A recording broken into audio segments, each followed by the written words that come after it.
or you can save it to your desktop and send me the file through whatever means you want, Dropbox, blah, Yeah. blah, blah. I'll put it up in Dropbox and invite you. Yeah, and then I'll just take it right down, so you don't have to like worry about the file eating up your Dropbox. I just upgraded, so hey. Yeah, I know, right? Constantly. Right. Yeah. All right. Well, then I'm gonna hit record, and I'll start by reading your intro, and then we'll kind of jump right in. Nice. Right. Let's do it. Let's hit record. We are good to go, brother.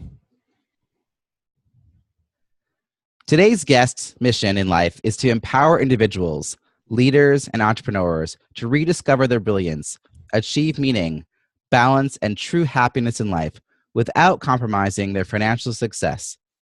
His work and legacy are to provide humans with the tools and skills to become the person they've always dreamed of being.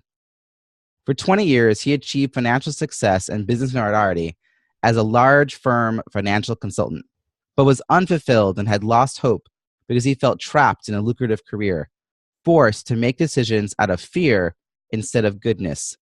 His experiences led him to found Choose Goodness, a movement known for helping individuals, executives, and businesses bridge the gap between profitability and humanity.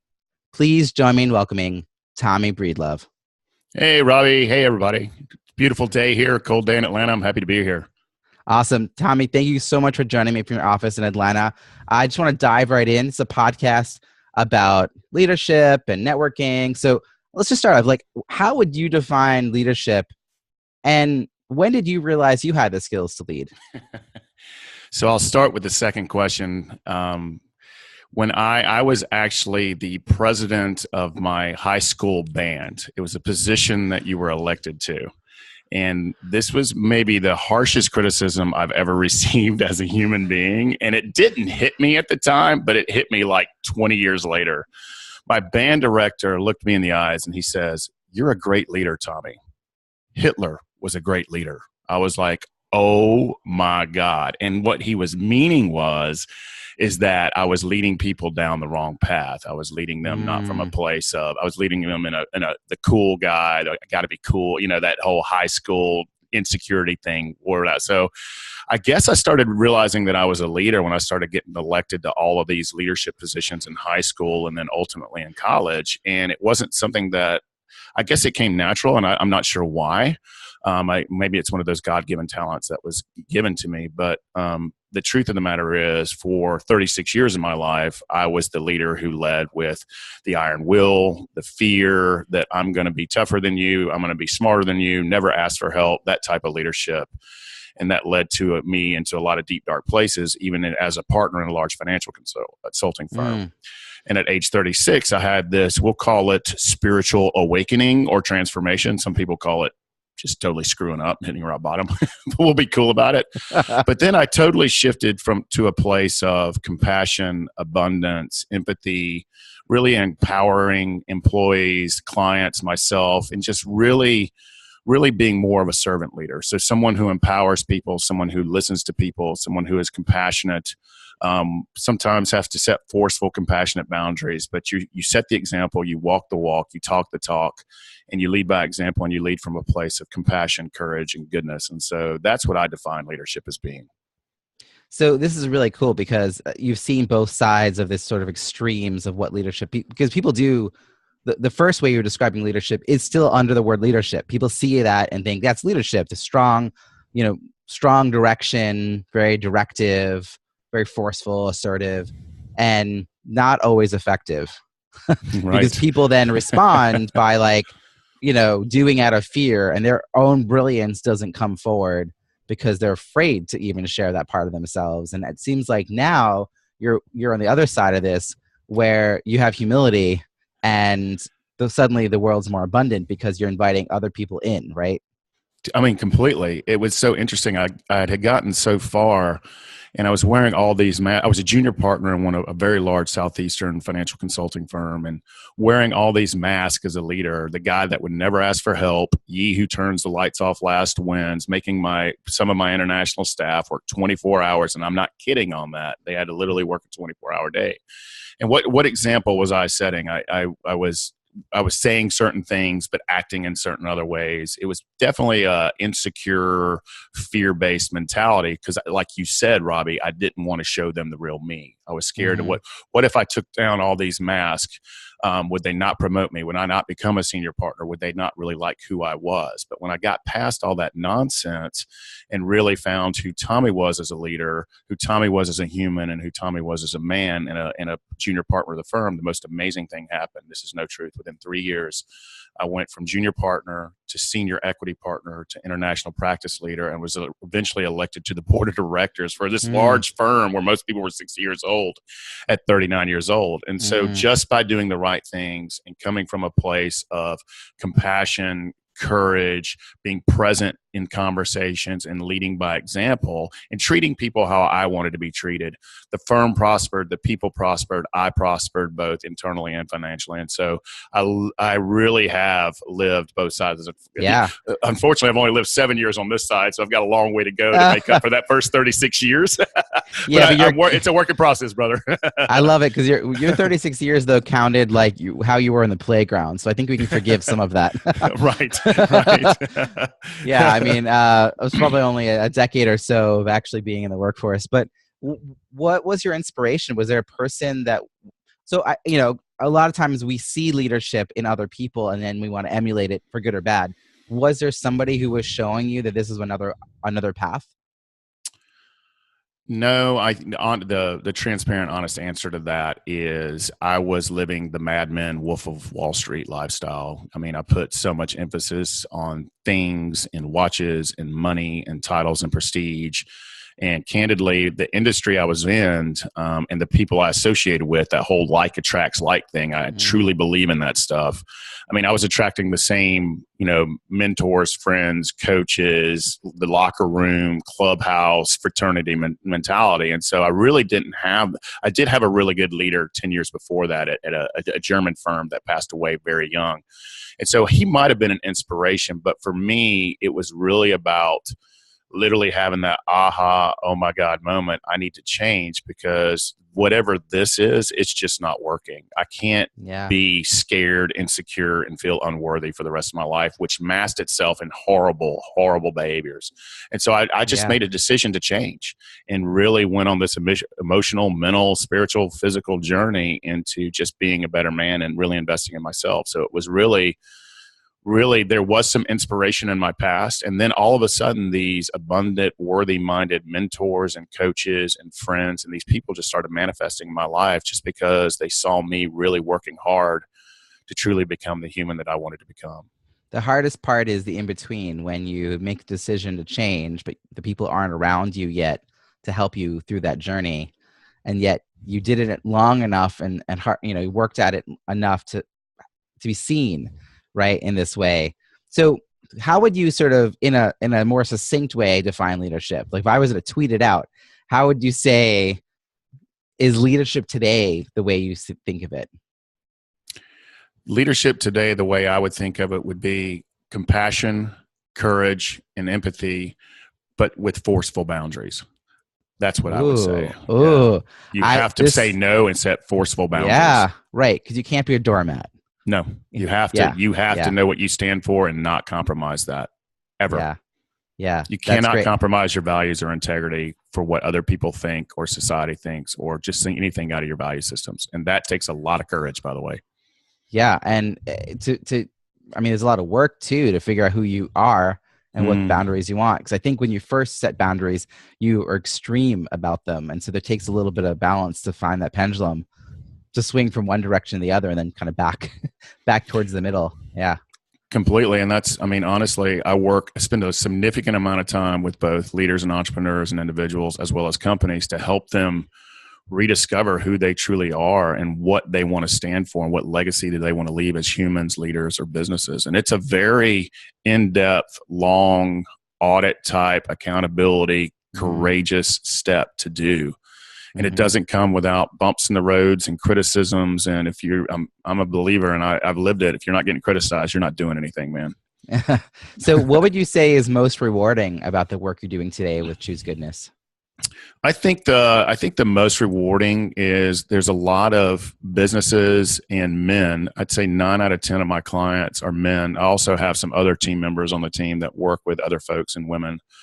But I think the most rewarding part is a lot of these executive men from literally ages 38 to 268-year-olds have reached out to me who have attained some financial success in life, but have done it in maybe ways that were outside of their value systems, and they've compromised their values and their dignity. And it's manifested itself in some really destructive behaviors for them and their family and their lives. And they just want to have meaning in life. They want to work in their zone of brilliance or genius. They want to leave a legacy, something more, because they realize they can't take the money with them, and they don't want to live with regrets. And I'm not the guy that stands in front of them like a sage on the stage or the psychologist behind them. I'm just the guy who lived it. I'm the guy who's been there and come out on the other side. And I stand side by side with them, brother, because this work for me is life or death. I spend 2 hours a day investing in myself. And so that's the most rewarding part is I not only do it for myself and my communities and my family, but I also am supporting businesses and executive men to really become the humans they've always dreamed of being, man. So that's the most rewarding part, brother. Yeah. And so now that you described earlier a really big challenge, but as you move through that, and you're still obviously on that journey, but now that you're in this new place, with other, supports around you, with a really clear vision of where you want to be and who you want to bring with you, what are the challenges you experience now in this new phase of your life? And how do you overcome that? I think honestly that all of this journey for happiness, success, and most of the people that I associate with, like yourself, are very ambitious. And ambitious people, we still struggle with perfectionism. We still struggle with the not good enoughs. What if people really see me? Why me's? All that stuff still comes up. It doesn't matter. I mean, what benchmark we set for ourselves. I mean, the struggle is still real. Those little voices will creep in your head as, oh my God, Toyota wants me to go speak in front of all of these people. This entrepreneurial program wants me to come in and set an example and judge and hand out money, or et cetera, et cetera, et cetera. And these little voices from way back when, these insecurities and all that stuff come up and say, oh my God, why me? And so the work continues. Who you surround yourself with is so important. So that's still the challenge, is all of that stuff. I mean, I just have to be transparent about it. The reason I do all of this work and continue to do it is honestly self-confidence, worthiness, and should just be okay with honestly walking out the door naked. I mean, that's the only analogy I got, and saying, here I am, world, either you dig it or you don't. And so that stuff still comes up for me till this day. It sounds like it's really a lot about mindset and always resetting that. Like, don't assume that once you've done it, it's done. I think it's hard for people who are trying to affect change in their life. So there's change and there's progress, right? Change is I turn the light off and you turn it on. I turn it off, you turn it on. Like, we've changed it. But progress is us collaborating about where we want it to be and then leaving it on or off, either one. But it's like a more permanent. It's not absolute, but it's like we've agreed to leave it there for the time being and assess later whether it's where we want it to be. and I think, like, it sounds like you've shifted from just trying to make change to finding a way to have something that really sticks. Absolutely. But recognize that that's not a one time, that's like an ongoing like process for you, and you're bringing that process to other people through Choose Goodness. So absolutely. Good on you. I mean, that's great. It's strategies and tactics, and honestly, accountability. It takes people. You need someone like me or someone else or someone like you to help hold folks accountable. I have an army that holds me accountable, and I think that's really important. And here's something key too that it really reminded me when we were just talking there, because we're filled with ambition and we have goals and we have really aspirations for real, true change in ourselves and others. My wife and I had this long conversation last night at dinner. We want to enjoy the moment. Like, literally, she just got published yesterday, and her book is now on Amazon, but she hated the way it looked. She didn't like the actual presentation that was done. And she finally said, you know what? I'm just going to sit here and enjoy this moment that I worked hard on this. It's on Amazon. I've done this, and let's just be grateful for it. And so I think that's huge for this thing we call life too, is really enjoying and celebrating from small to large successes. Getting up and breathing every morning is a pretty big darn deal, man. And so being grateful for that and present with it. I mean, it's really key to this thing. And I think that's a key to happiness and joyfulness in life. So there's this piece about when you're striving for success, which clearly you're starting to really see a lot of that. There's this fear of failure, of not being good enough, not doing something right. So could you share a little bit about what aren't you good at? Like, you're good at a lot of things. You've reinvented yourself, but what are the aspects of your work and your world that you're not good at? And then how do you manage through that? I would say I'm super good at connecting with human beings. I'm super good at strategy and building tactics. But when it comes to the implementation of that, I have to surround myself with a lot of folks who can actually get it done. Yeah. I can live up in the clouds and help build strategies for humans and companies, and then help build those tactics behind that. But then the execution of those tactics usually comes from other folks. So what I do to surround and most of the people that I either work with or my independent contractors or my masterminds and mentor groups know this. And so they know that if I get into that, I'll start shutting down and literally go into cocoon.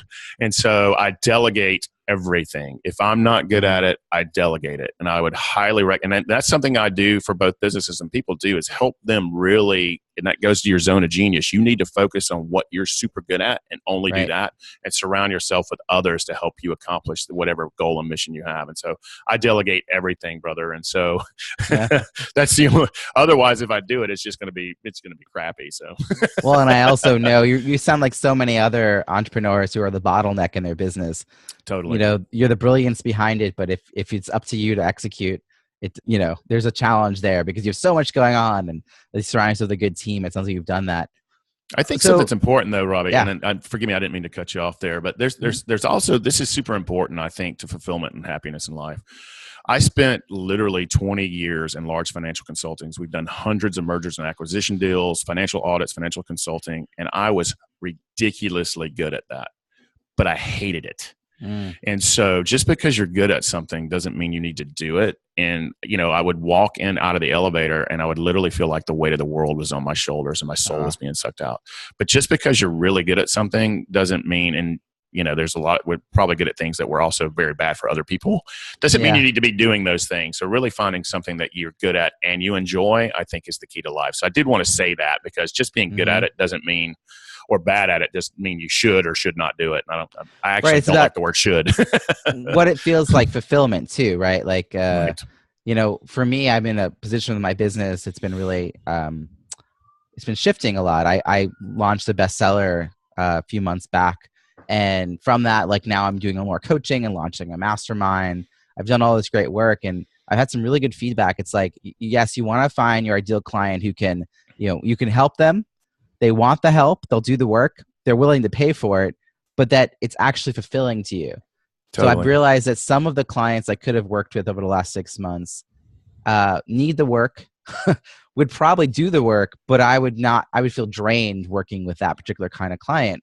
Whereas I had to search for the kind that would work for me. Like how does that work in a symbiotic kind of way? So it's great that you mentioned that. I think it's so important. Which actually it's hard though, isn't it? It's hard. It's ridiculously hard. It takes not a one-time conversation. It's a lot of saying no to money. It's a lot of saying no to, like, often easy money or easier money. And sometimes big money. Yeah, and that's my last few years has been, because I'm like, I don't have time to waste. It's like my most precious commodity. So I gotta be clear on where I'm putting it. And so actually that brings me to the next question I wanted to ask you about, which was, I think this idea of work-life balance is really kind of that farce. It's I don't know what right, but it's like something. It's a choice, really. I don't know. Farce. It might be a farce. It's a choice. It's hard for ambitious people. Maybe it's more like an integration. I don't know, but there's a way in which, as an entrepreneur, particularly, the blurry line between work and home, right? Like, because you don't just work at a desk in an office that's like many miles away from your house. Like, you're always thinking about things. How do you know when you're not working at the job? Like, how do you know when you're not in your business? How do you know when you're off the clock? What does it look like? For me, I have to, my brain, I call it the Tommy go round, it never shuts off. And it drives some of my friends and wife crazy because even when I'm down, I'm listening to books. It's like it never shuts off. And so honestly, I don't really know when I'm down. And so I've asked for boundaries and accountability from the people that are really close to me. Actually, I have these rules. And if you actually go to my website, I will give you my rules to life. And this is just how Tommy puts on his pants. But one of them is never compromise your time with your friends or family by working. And so I consciously don't pick up my phone, even when it's ringing and dinging from all the different things and people calling me, telling me their world is burning down. I don't pick it up. I stay in the moment. I consciously think about, I live in the present moment and try to be with my friends and family or my parents or whoever it might be, or this conversation right now, because it's so super important for that human interaction and for me to remember it, because if I'm constantly planning for the future and the next thing and the next person, I'm not here right now. And so that's how I know. And honestly, I've gotten such a transparent relationship with my mentors, my family, my wife. They'll call me on it. And I'm like, you know what? You're right. And they can see it in my eyes. They can see it in my body language. They know when I'm there and when I'm not there. And it really means a lot to people when you're there. And so I have them hold me accountable. Yeah. Totally. It's hard. It's all one this of the best stuff. gifts. Yeah. It's one of the best gifts you can give someone is to be present. This is like the Bill Clinton factor, right? Oh, like yeah. He was able to do it in seconds. Like just be really present with someone. And that person was like, wow, I was his whole world for those few seconds. And if you can offer that to your closest friends and family, it's the best thing you can do. Think about if you do that with clients too. If you do it with your clients or customers or business associates, vendors, whoever it might be, if you're there with them and you just hear them, or even the person at the grocery store who's checking you out, or the waiter that serves your food, if you're with them in that moment, you change their life and you acknowledge human to human, we're equal. I'm with you. I'm here with you. And I see you. I think it's huge, man. I think it's because it feels rare today with us being sort of tethered to our phones. It's even bigger when people do it, right? Like, totally. Because I'm thinking about Bill Clinton did it in an era when like that wasn't the case, but now we're all distracted, and none of us walk looking forward. I make a conscious effort to do it. I make a conscious effort to look up, man. I call it looking up, right? Just look up, man. Gotta look up. So you have really just transformed who's in your network, who's in your community over the last 7 or so years. And yet you have this life even before that, of all the companies you worked for. Are you intentional? And in what ways are you intentional with sort of sustaining those relationships, with reconnecting or staying in touch, however you would define it? It's so interesting. That's a great question. So I actually made a big mistake, I think, when I initially decided to, create the Choose Goodness movement and to do speaking and writing and mentoring and coaching. I just saw it as good, bad, black and white, and I was so jaded from my prior network. What I've realized is I was the one jaded, not them. They're actually there's goodness and compassion and just great values in every human being on earth. It's just whether I choose to see it or not. So I have reconnected back within the large banking, venture capital, public accounting, law. I've reconnected with them. And I've built even stronger relationships from my former financial type networks. But I'm extremely intentional now about who I meet with, when I meet with them. I always want to start with how can I help them and end with how can I help them, because I think it's super important that we give 51% more than we receive.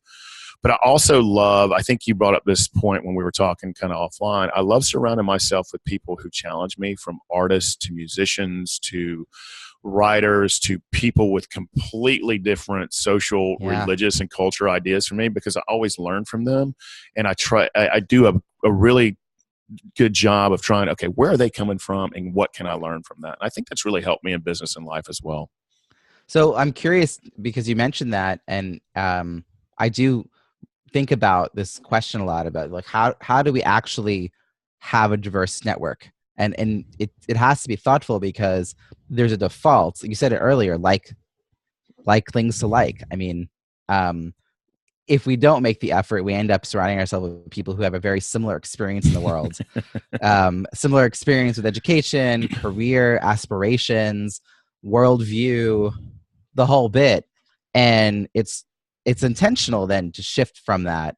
So what are the ways you're doing that? Are you hosting things? Are you attending spaces? How do you break out of the molds of just being around certain kinds of people? It's all the above for me. And so I really came from a conservative family background. A conservative financial industry is very conservative. It has certain extremely, especially political views and other. And so that's who I surrounded myself with for years and years and years. And then when I moved into the Choose Goodness movement, I kind of opened my eyes to other ways of thinking and ideas and things. And so I'm very intentional now. I'll give you an example of something I did recently. I host events, but I also attend things out of my comfort zone. And I'll give you an example of that in just a second. So I do host events probably about 6 times a year. And there's a local artist in town that I've really fallen in love with. He's a very, very open mind. He is an artist, man. I mean, if you had to stereotype an artist, that's that dude. And he's just this beautiful human being and soul with very different backgrounds and views and ideas. And we've become the best of buddies. But I believed in him. So what I did is I invited probably about 60 people over to my townhome, and we had cocktails and hors d'oeuvres and a celebration of his art. I had a couple of his pieces there, and then we went to one of his shows. And it allows, and I had so many people say, I would have never met that human being. And you couldn't talk about politics or religion or any of that stuff, and people had an amazing time.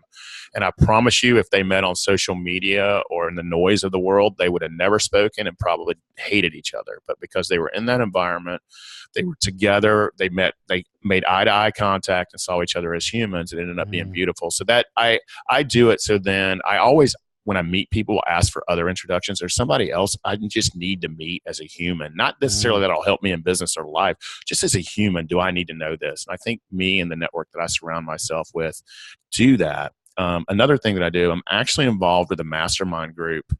And I don't want to go too deep into that, but they have certain ideological views that are really different than mine. And so it's always a challenge for me to A, stay present, and B, not to judge. And I think it's really been good exercise, because what I realized from, and this is a men's group, that they're all beautiful men coming, like you said, from their own point of view, with their parents, where they're from, who they hang out with, what they listen to. That's what we're all one big stew of that stuff.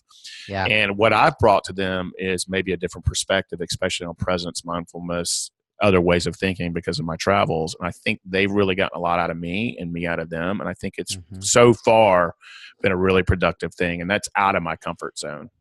Absolutely. And it feels like the challenge today is to learn how to have a conversation, really communicate and be heard and listen when we're in the presence of someone who doesn't share our worldview, who challenges us, right, in some way. And I think people shy away from those moments. So it's great that you're creating them and giving other people an opportunity in, because I think people need examples. We definitely have to get offline. I mean, I love technology, but a lot of this really is about getting in front of people.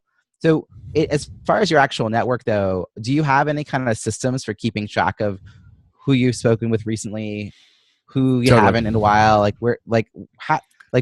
it like index cards? Is it a CRM? Is it an admin who like whispers in your ear? Is it all the above? It's all the above. So I have, and you said it was okay to say this, I have what I call a hell yes list. And so I have this rule in life: if it's not a hell yes, it's a no. And that means for clients, for what I do at night, what I do in my spare time, who I hang out with, and who I associate with. And so this list is the people that are just super important to me in life and relationships and business. And I meet with them on a very regular basis. I have an EA that helps me, and we don't have a formal CRM system. We have an Excel spreadsheet, believe it or not, but she keeps track of it. She sets the appointment. I send out the emails letting them know how important they are to me. And some of these people have been my lifelong friends, that we get caught up in life and travels and speaking and coaching and kids. And we know how life just kicks us. It's difficult sometimes. But because I have an accountability partner and an amazing, and this is an executive assistant that I can call and see. I choose that path, and that will reach out to people for me. It gives me a more level of intimacy and accountability to meeting those people. And then I also, just from a systematic standpoint, make sure that I'm out networking at least 2 or 3 times a week with someone new. And so that's usually, once you build a certain size and network, the connections and who you like to meet, who you don't like to meet, kind of get known within your community, and they make usually and if you're coming from a place of goodness and abundance, connections that people make for you are pretty remarkable these days. Some of these people, sometimes absolutely. I don't know if I like you, Robbie, I'm like, why am I even in this room? These people are amazing. I think I had that experience last night, actually. I'm like, these people are just so cool in every single way, and they're amazing, and I'm just happy to be here. Yeah. Well, there's that old rule of never be the smartest one in the room, and you're like, never been the most amazing. Pretty easy for me, brother. Yeah, never be the most amazing one either. So it's awesome. Yeah, that's great. So the CRM that I've been using the last couple of years is Contactually. Have you heard of that? No, I haven't. Should I check it out? Yeah, what I like about it is you basically put your contacts into different buckets. And so, how often you might connect with a past client or a prospective client or a colleague or a mentor varies. So you put them all in these different buckets, and each bucket has a timer. So it's 15 days, a month, 2 months, a quarter, whatever. And if the timer runs out and you haven't reconnected, it pops up in your dashboard. Oh, that's awesome. And then, so it knows that you sent an email or you made a phone call, or you can log that interaction in when you do it. So it's nice because I actually, when I first started using it, I thought it was going to be for my like tight network, but it's been most effective actually for my most weak connections, because it's easy to forget those people. And so I'll meet someone at a conference, I'll throw them in this bucket. Of course, do the initial reach out. Do that right away. And then that bucket will pop up twice in the next 2 months. Twice in the next month. And so it'll give me a chance to think about, okay, should I reach out to them again? And if by the second time I haven't done it, then it's pretty easy. Okay, I'm going to move them off this to like a skip for now, But it's a reminder. So like you and I have a friend in common, Dara. She was an example of someone that I got introduced to her. I was, great conversation. And she's the kind of person that I was like, well, we don't have a thing to work on right now. So I have to be intentional about reconnecting with her. And so this sort of made it possible for me to think of her again a few more times. And now she's like enough in my radar that I don't have to be like, oh, well, who is she? She's like now more on my stage, because we've had enough interaction together. And vice versa. She's doing a nice job introducing me to people and as well. So there goes my staff, by the way. Did you hear him? I hear him. Yeah. So I just think it's really cool. And you could check it out. There's a 14-day trial at robbiesamuels.com/contactually. That's CONTACTUALLY. Could easily kind of drop people in from your spreadsheet, and then just have your EA manage a dashboard, which is pretty cool. And you can track notes and all the things you would think of. But again, like I just think I've heard of a lot of different systems people have, and some really intricate spreadsheets included.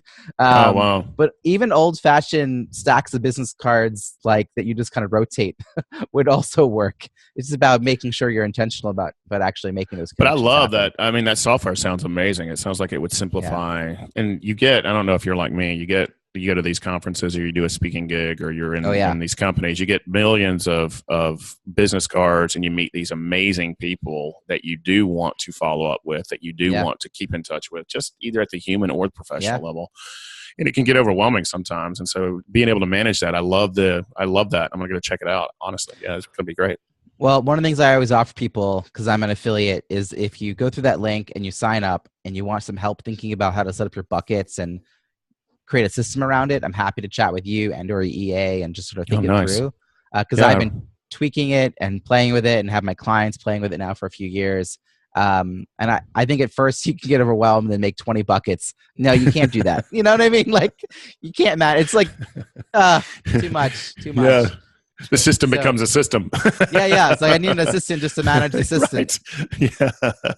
So if you were starting over again, or if you were talking to someone who was 25 years old today, or if you were thinking back to yourself when you were 25 or so, and you were really in the thick of this financial world too, what kind of advice would you give either to yourself or to someone getting sort of coming up in the ranks today to really encourage yourself to build a strong, supportive professional network? What would be your key advice? The key advice I would say first is drop the ego and perfectionism. I think with a lot of entrepreneurs, and especially our businesses become our babies. And we want to control everything. We want it to be perfect. It's ours. And that can come out in a lot of different not so healthy behaviors and egotisms, and which is really a form of insecurity. So I would say drop the ego and perfectionism and surround yourself with like-minded, the same value type people to help you accomplish your vision. So let go of the ego and perfectionism. The second thing I would say is, this is just an emotional thing, is know that everybody out there in your situation is scared to death, insecure, doesn't know if they can do it, and you're not alone in that. So let that crap go. Literally let it go, because they can say all these cool things, and I'm going to build $1 billion, and they can use the word scalability and investments and Series A and all that blah, blah, blah. I come from the financial world, man. It's like breathing to me. That's all nonsense. Know they're scared. Know they're just like you. So let that stuff go. The third thing, and this is the biggest thing at all, if we start becoming successful entrepreneurs or business owners, we stop doing the thing that we built the business on. If your thing is people or software or if you're really good at whatever you as the founder are really good at, stay in that lane. Don't worry about being the CEO, the CFO, the COO, the janitor, the cook, the chef. I mean, you can't do it all. And that's that control and perfectionism that's going to get in your way. So make sure you stay in your lane and stick with what you're really good at, because that's what's going to make this business successful anyway. Outsource and delegate the rest to people that you trust, and be okay with compensating them in whatever way is necessary to make all of you successful. That's what I would recommend. Yeah, that's great. And then they'll really be on board with your vision becoming a reality. Because of course, like you said earlier, you often need other people to help with the implementation. So speaking of implementation, here's my final question for you. If we were to chat again a year or so from now, and we were celebrating all of your successes, what would we be celebrating? So I have a book coming out Q2 called From Pawn to King. A really big success is people just to dig it and for it to change humans' lives. It talks about my journey and my client's journey and through 24 years of doing business the wrong way and the right way, where I thought I was a king, but truly I was a pawn in a bigger system. So I think success for me is that really affecting and changing people's lives, and hopefully people digging that book. I do believe that there's going to be some very large speaking gigs. I think a really big success for me would be to speak at the same place that some of my mentors would be, and I'll say some of them.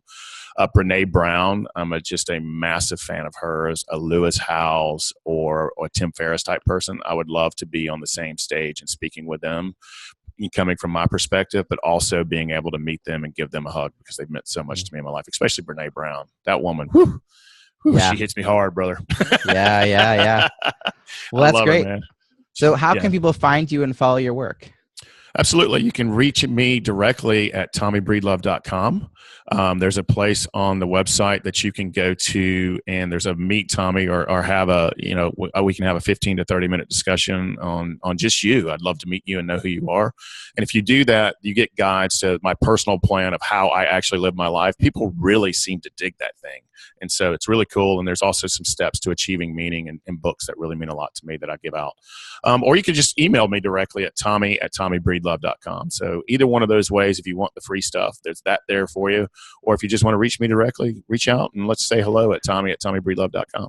And I know you shared a link that I'm going to put in the show notes where you're giving away a nice gift. What is the gift you're giving our listeners? That was that personal plan and the steps to achieving meaning in life or as a business. And that crazy thing about that personal plan is one of the largest advertising firms in the city now uses it and has monthly meetings for their employees on just how to be better humans and better leaders. So it's really fascinating how that thing has just taken off, and it's kind of intimate because it's my life. Yeah. So it's Well, really fascinating that people dig it. I will have all that in the show notes, as well as ways to reach you on social media. Thank you so much, Tommy, for spending some time with us. I really, really appreciate it. Yeah, you're very welcome, Robbie. You're a cool dude, man. I look forward to seeing what the adventure holds and life holds for all of us, man. And congratulations again on your newborn. Awesome. Thank you. You're very welcome.